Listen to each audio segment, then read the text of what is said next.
Hi, I'm Izzy Lewis and I'm directing Tis Not Hereafter, written by Chris Pope. Hi, I'm Dominic Varney and I wrote and am directing Paper Skeletons.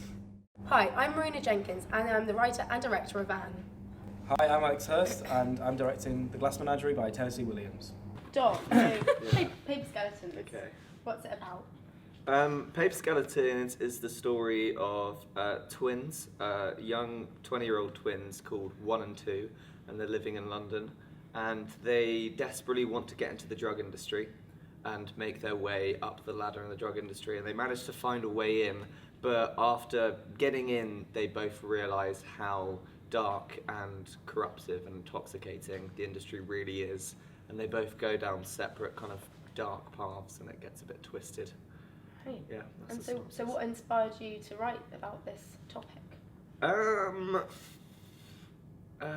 To be honest, it was the first play I ever tried to write, and the reason I think one of the main reasons I really wanted to write it and also put it on was because I'd seen a lot of plays that had explicit meanings behind them and that were trying to portray certain messages, and I'd seen so many, and I wanted to do the complete opposite, and I just wanted to write a play that for me was just pure entertainment and nothing else. I wrote as just a writing exercise. I wrote the first scene in which the two twins wait to pick up drugs for the first time, and yeah, just kind of an interesting conflict came out of that, and then it kind of I just went as it, I kind of wrote it as it went along, scene by scene. I didn't really have a really stark idea of what the story was going to be when I started. Interesting. What about yours? What's that about?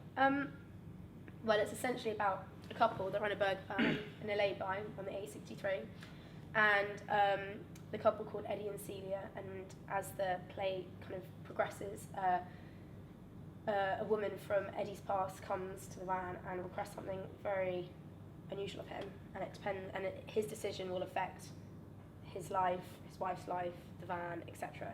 And it's just kind of a character-driven play about what's right and wrong, about law, morality. Yeah. So why a van? It's a bit of a different setting for a play, isn't it? Yeah, it's a bit weird. I basically, where one of my family members lives, there's kind of a burger van that we always used to pass when I went to visit her. And I remember before summer we went past and it closed down, and it looked just really like eerie and alone and just really sad. And I was thinking, why would someone want to work there? Because they could do the similar sort of job like in a town where there are like people in other shops. But so that was kind of the idea for the setting. And then in terms of the characters, it was just kind of wanting to put two very ordinary people in kind of an unusual setting, and then just kind of watching them like deal with difficulties they come across. Yeah. Nice. Yeah. Hi, Izzy. What's your play about? So Tis Not Hereafter is, were you saying about how you wanted to write something which didn't have like a deep meaning? It definitely does have a deep meaning. It's quite philosophical. It's about, we have Rosencrantz and Guildenstern, who are kind of like in a kind of purgatory type state in this office, and basically their only role that they've been written for is to, they have to like categorise all these Shakespearean villains when they come into their office, find out their stories, find out how they died, what happened to them, and then decide whether they sympathise with them or not. It's kind of it raised a lot of questions about tyranny, what really makes a villain, and also kind of on the other hand, the like meaningless of life. So quite deep. And about like, if you're given a set role, is there any way you can break away from it? And that's kind of what they struggle with every day. And it looks into that. Yeah. Well, the thing is with mine and yours is we both haven't written our plays. Yeah. So in terms of your direction, what sort of approach are you going to take? We're doing a lot of improv stuff in it. Right. It's because of the way it works is that Rosencrantz and Guildenstern are on for the entire time because they're literally trapped there, they can't leave. And so we're doing a lot of improv work with the actors, trying to get it so that they can like bounce off each other so quickly, and just in the way that you would with someone that you've you spent your whole life and you have no idea how long they've been there for. Doing lots of that. Yeah. How are you finding like directing something that you haven't written yourself? Well, and such the an thing iconic is, piece. with Tell us about Menagerie. the Glass Menagerie first. Well, it's a play about being stuck in a situation and not being able to escape from a certain world, and forcing yourself to leave that world, even though it, in several ties, even though that could be a dangerous thing for the people in that world.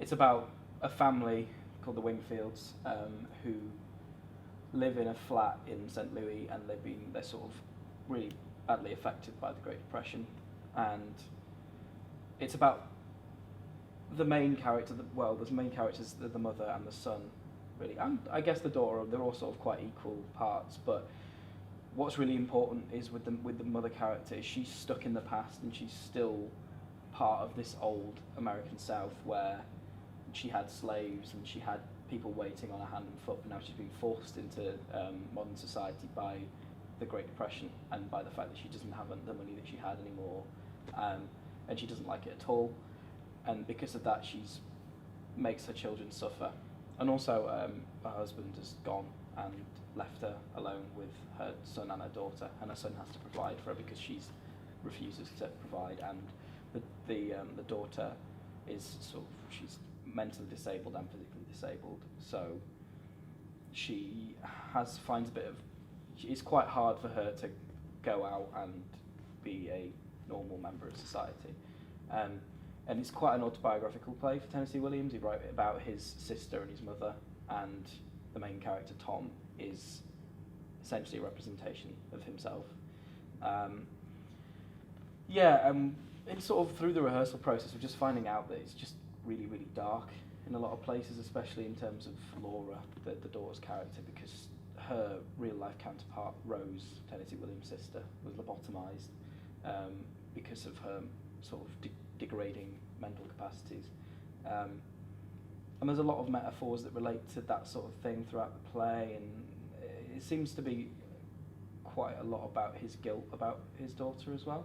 And in my direction, I'm sort of trying to get across that through using a lot of naturalistic techniques. So we've done a lot on Stanislavski and communion and emotion memory so far, but we're also finding that through direction and through working through the play, it's all about necessity is the mother of invention, and like we're finding that more and more because it's hard to do it on a student budget, but that's why I wanted to do it, because I want to show that an American classic like this can be done well, hopefully, within the confines of a student society.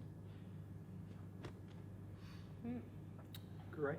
I'd like to add that my play is a closed performance for Drama Society members only. Closed performance. Closed performance. Right. Yeah. So, Marina, how do you find the casting process? Well, I've never actually been in that position before. Okay. On the other side of the desk. I'm the same here. Yeah. Me too. But I feel in the same situation. Yeah. And it was really daunting actually, and found it very challenging. It was more a question of finding. A lot of people were very good at doing the different characters. It was just a question of finding someone who just did it, Took just it to the that quite- next level. the right angle. Because Okay. some, interpret it slightly different. They weren't necessarily wrong. They were just not what you were looking for. So Yeah. it was Yeah. a kind of gamble then to think, I hadn't seen it from that point of view before, that character. Yeah. So, or that line, and it was just kind of then trying to find what I wanted with my producer. Yeah. It was really interesting. Yeah, I think Yeah. with my sort of casting process, it was all about finding people that I knew I could work with to develop more. So I felt that they weren't at the prime that they could be in the audition, and it was a really hard decision because it's 4 really main roles, and there's no real way you can not think about every single casting choice in that way. Yeah. I found chemistry was a really That's difficult, really- essential, yeah. a really Yes. difficult one That's to really grasp, important. because I needed to make sure that the chemistry between 1 and 2 was, on point, and that the chemistry between 1 and Miranda, who's kind of becomes like the romantic involvement of the play, was on point. So, callbacks was so strenuous, Yeah. just because you want to try everybody with everybody, and you want to see who works and who doesn't work. And some may have been a really good one in that audition, but actually he was better fitted with this person, etc. Just time constraints, isn't it, really, at the end of the day? I kind of found that I had quite, not set, but I kind of had an idea of what kind of thing I was looking for, and that the people who came in completely changed that. Okay. That not even in terms of like, yeah, for one thing, like look, I was like, oh, I want a certain character should look like this, and I didn't end up going with that at all, just because some of the talent that came in, it just worked better. People that like that you wouldn't necessarily think would go for certain characters, it just worked better, and yeah, really. One thing that I did find quite difficult was that the two main characters are over 50, and obviously everyone auditioning is not. Yeah. So it was kind of a question of who could not only play the character but also play Eddie or Celia old. So that was a huge like deciding. It's all about finding really strong accents. Yeah. In that case. And you've got accents as well in yours. Accents.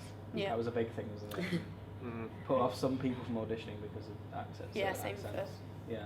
Yeah. But I think that with practice, that I think I can get my Southern American accent, Southern US accent, should I say? It must be kind of like it's obvious accents are a challenge in themselves, but even more of a bonus added challenge, because like for instance, one of my cast members is kind of got a real Cockney accent, and he's from London, and so when it comes to working with accents with the other actors, I can turn to him during sessions in which we're working on Cockney accents and say, well, how do you say this particular phrase, or how would you say that? But you don't have anybody who's Southern American in your cast. No, I don't. It's How a do you work completely around different way of working with it, I think, because it's such a distant thing. It involves a lot of research into that, because of how many like differentiations in accents that you have. Like a Cockney is different from another London accent, and people from that area would be able to tell the difference. Luckily, I don't think there's going to be many people coming from the American South to see the show, so it won't be that much of a problem. But I'm going to try and get everyone to have a similar accent, because I've noticed already variations between people's southern accents. Yeah. Have you guys found initial rehearsals? What's been kind of the best exercise? I mean, I assume everyone's at the kind of exploring stage. Nobody's blocked anything yet, I assume. I've got 2 scenes, Dominic.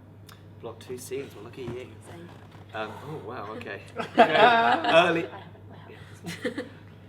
Early into blocking, but what have you found to be the most useful rehearsal technique in exploring, helping your actors explore who their characters are and what their motivations and objectives are? Well, for me, it's working with those Stanislavski techniques, especially communion, and like it's trying to find that for myself as much as anyone else. What's communion? So again? it's about communication between eyesight and listening, and trying to essentially perform for the other actors as well as for the audience. Yeah. And so we've done a lot of exercises that involve sitting opposite each other, staring at each other, and telling each other I love you, and then other things like that, and then changing that to tell the other person the truth about each other, and then while they're thinking that they're telling the truth to each other, telling them I love you, to sort of try and get that element of truth to each other before then we work on making that about the audience. Because I really think that for my play, I don't know about you guys, but like it's all about the actors' communication and the actors playing off each other, and I think then that'll work for the audience. It's not necessarily solely about performing for the audience. But yeah, done some. It's all about cast building, I think, at the moment as well, and like plenty of drama games. Lots and lots of drama games. So much zip zap boy. Yeah. Can't get enough. We've only got 4 people though, so it's a bit harder for me. Oh yeah. But we've been doing some dancing and things. It's been exciting. It's been fun. What about you, Marina? Well, so far I've just had individual rehearsals because with various actors, one of which the main ones are coming next week. Because I've got a male multi-role character, and I kind of wanted to see him on his own to kind of help him before he starts learning all the lines and really getting involved with each of the 3 characters to help him define each one, characteristics, accents, which is actually beneficial for myself as well as hopefully for him. and yeah, and I had another rehearsal with Celia because she has a couple of scenes on her own, and it was just a question of kind of we're just going through it line by line and working out what she will be thinking, just kind of yeah. Dom, how did you find the rehearsal process? Rehearsals have been good fun so far. It's just been a lot of improv with the characters. Like, I didn't want to jump straight into blocking. The way I'm looking at working with actors, in which as an actor I've enjoyed working this way before, is the kind of Max Stafford Clark technique, the kind of totally exploring the characters as much as possible before starting any kind of blocking. So lots of, we're moving on to when we do start looking at the text a bit more, we'll be moving on to stuff like units and actioning.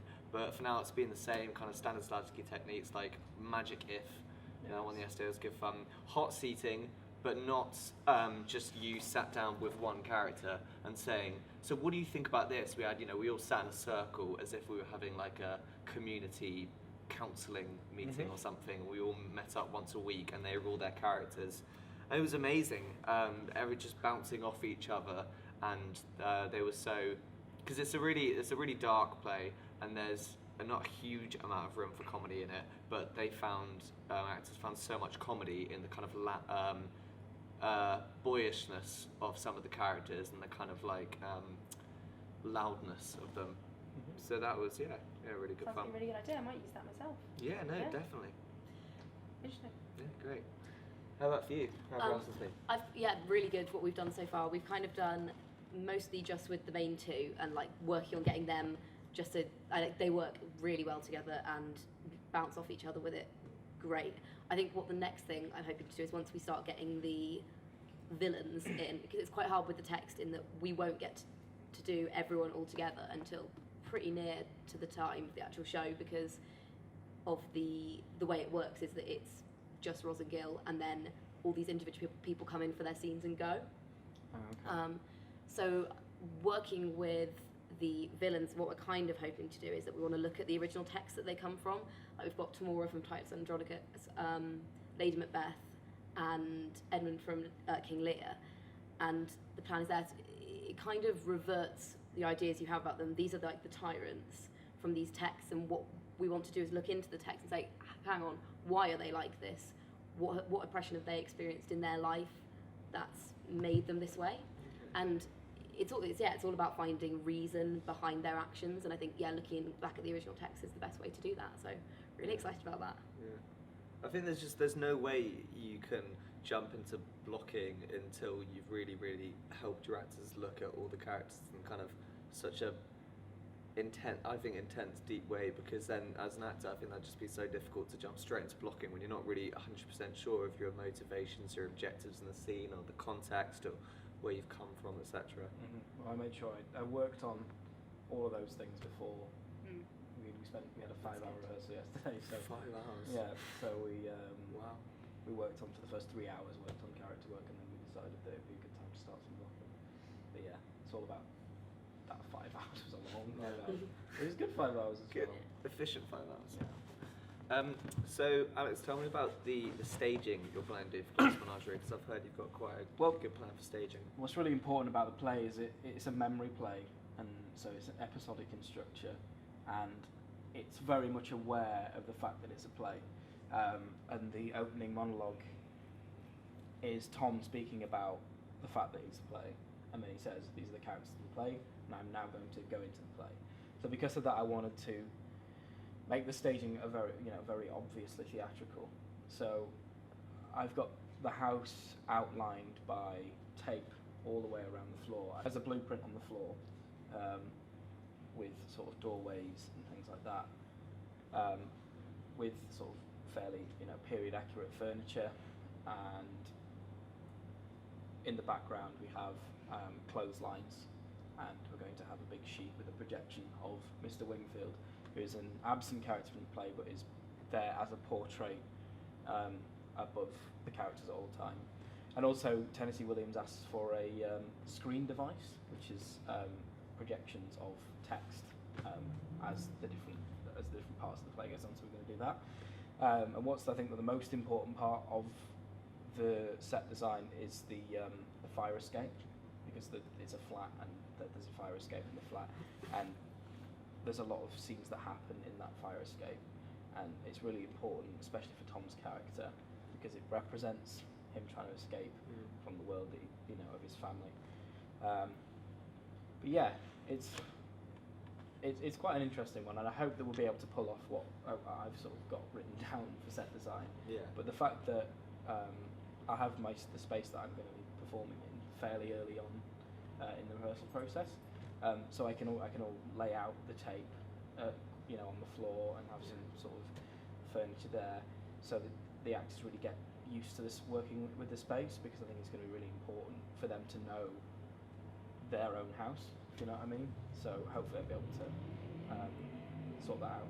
Yeah. What about Marina? You've got a van, so are you going to get a van? Real van on stage? This is something that I am currently working on. Whatever the van's structure will be across the back of the I think stage. anybody was expecting you to get a real van. I think we'd be... No, I'm not allowed yeah. to. The engine is too heavy for the John Thaw. That's the only issue with that. Damn. Yeah, shame.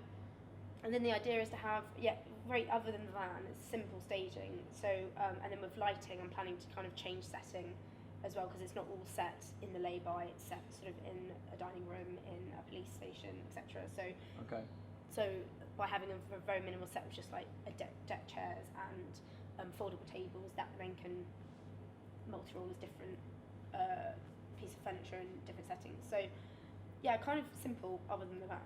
Yeah. Yeah. You, Dom?